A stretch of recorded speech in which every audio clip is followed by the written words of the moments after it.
স্বৈরাচারী শাসক তার লেলিয়ে দেয়া বিভিন্ন বাহিনী এবং পাখির মতো গুলি করে 2000-এরও বেশি মানুষকে গুলি লেগেও বেঁচেছিলেন একজন। সবশেষ মর্মান্তিক সদস্যরা সেই মানবতা বিরোধী তাকে করে ঘটনা আজকের এই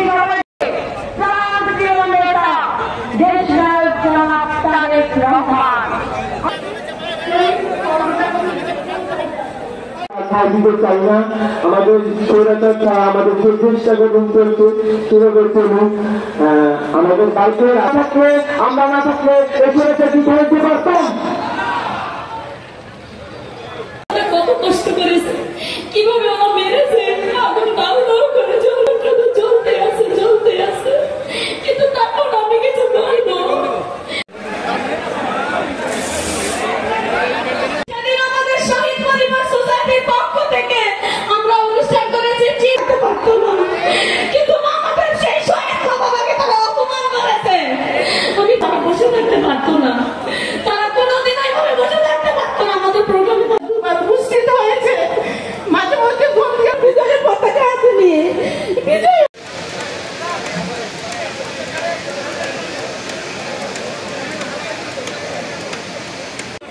কিছু কষ্ট অনুভূতি প্রকাশ করার এই সুযোগটুকু করে দিয়েছেন। কারণ আমি বুঝেছি এই দেশের জন্য যদি কেউ রক্ত দেয় সে রক্ত আপনারা বলেন শহীদের রক্ত বৃথা যেতে দেব না। আমার দুটি ছেলে সমাপ্ত করবেন। আসসালামু আলাইকুম ওয়া রাহমাতুল্লাহ। আপনারা একটু সরে যান। এই পর্যায়ে বক্তব্য নিয়ে আসছেন শহীদ রাফেল গাজী বোন সুমি আক্তার।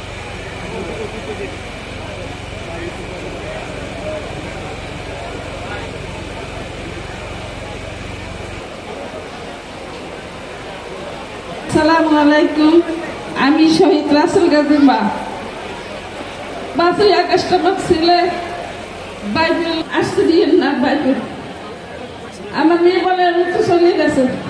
আমাদের গেটে দুটো লোক আছে, গাড়ি কয় রাসেল গাজী নাম ও তো ওর গুলি লাগলে কেন কান্নাকাটি করে গেছি। যাইয়া দেখি আমার মেয়ে গেছে হাবিব। আমি শেখ হাসিনা তার বাবার মৃত্যুর প্রতিশোধ চাইছে, মৃত্যুর প্রতিশোধ।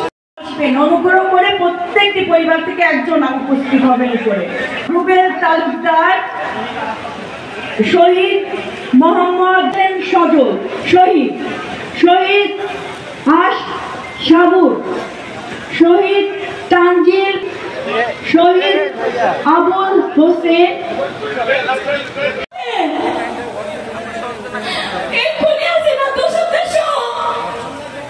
বাচ্চার বয়স যখন 10 মাস 3 দিন, তখন আমার হাজবেন্ড মারা যায়। তাদেরকে আমি 5ই আগস্ট 2024, কিন্তু এই সময় এই আশিয়া এমন একটি এটা কেউই চায় না, শহীদ পরিবার চায় না, তারা বক্তব্যে বলেছে। এরপরে আমি আসলে বক্তব্য দেওয়ার ইচ্ছা প্রকাশ করি নাই।